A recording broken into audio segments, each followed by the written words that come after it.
probably not going to win any awards, and I wouldn't say that it's the comic to end all comics, but I would describe the comic as earth-shattering.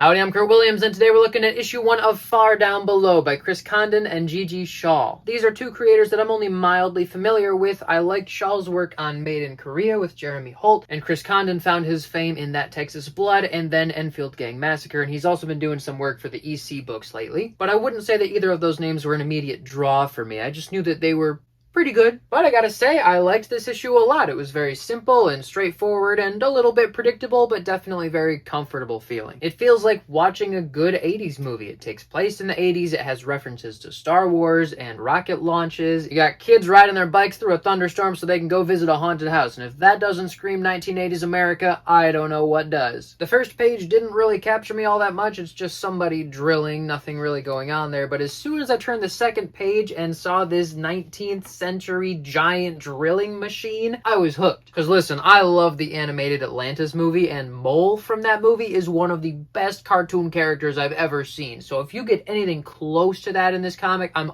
all over it. And the aesthetic is so perfectly nailed on this first page. It feels very cinematic. You've got all these sound effects that are really well done. You've got this guy jumping into the dust, and the sound effect of doof is really good, as well as the way the boots look like they're moving, but it's not overdone. It feels kind of cartoony, but in a Studio Ghibli way, and you've also got great texture work here with the colors. The dialogue in that first scene is also pretty well done. It's nothing too fresh, it's nothing too unique. It's definitely just trying to get across this idea so we can move on to the real timeline. But the end of the scene successfully leaves you with questions and wanting more. And then it skips ahead to 1983, where we have these two boys playing with a domino chain and a bunch of Star Wars action figures, which is super cool because these are very detailed. I'm pretty sure that's supposed to be a Wampa right there. This kid Brian, who I'm assuming is like the great-grandson of the explorer from the first scene, is trying to convince his friend that he wants to call this girl and ask her to date him or something, but his friend is not having it. So when they find a key in the basement to a house down the road that's considered haunted, which also happens to belong to Brian's family, then of course they've got to do that supremely nostalgic act of riding their metal bikes through a thunderstorm so they can go break into a haunted house. My absolute favorite part of this issue is when the boys go upstairs and they find in a bedroom a doll sitting on a chair, but then in an absolutely ridiculous series of events, the branch gets zapped by lightning and then it gets pulled back by the wind and snapped forward so fast that it breaks through the window and catches the doll on fire, which is so absurd and so hilarious. And then something happens which connects the end of the book to the beginning of the book, and there's a bit of a spoiler, but I feel like the back cover kind of gives away the spoiler at the end of the book. And that's it. That's all that happens. It's just kind of a classic coming-of-age adventure story from the 80s. And I think that's refreshing. It's really not aspiring to be anything revolutionary. It's just trying to tell a good story with these tropes that we're all familiar with and comfortable with and have generally agreed that we enjoy, so why not play with them some more? The dialogue throughout the issue is fine. I wish that there wasn't so much excessive swearing because it could be a really good kid's story, but because of the swearing, you can't give it to kids. And listen, I'm intimately familiar with how often the kids are swearing, trust me. I know that there's no point in trying to protect their innocent little ears from the dirty words, but look, it's just reinforcing bad habits, okay? So overall, the dialogue is fine. I think there's a couple scenes that feel like the writer actually has a voice and it's not just anybody writing the dialogue for these events, but I do wish it had less language so that I could give it to more children. Because it's fun. It's a fun story. It has really easy to understand themes. It has really easy to digest art. It's very clear. It seems like it's setting up a story that could very easily extend farther than 5 or 6 issues. It could become like an ongoing series. And overall, it's just a good package for a kid. I don't know how many adults would find this a really satisfying, fulfilling read, but it is just good, fun junk food. So I'm going to rate issue 1 of Far Down Below like a 7 out of 10. It's pretty good. I think if you skipped it, it wouldn't be that big of a deal, but you should try to pick it up. It's worth reading for sure. I think maybe this series in particular would be better served as a trade. Like if you don't want to grab the single issues, you could just wait for a trade, but keep in mind, they only really put out trades if they have enough sales of the single issues to justify creating the trades. So what I end up doing is I collect every single issue, and then if it was really, really good, then I'll also get a trade so I can have it on my bookshelf. So I think I'm going to keep collecting this. I'll see how it goes. goes, I'll let you know. I encourage you to pick it up yourself, but like I said, it's not the most revolutionary comic ever. If you didn't already notice, I'm going to start uploading unedited footage of every comic shop in Michigan,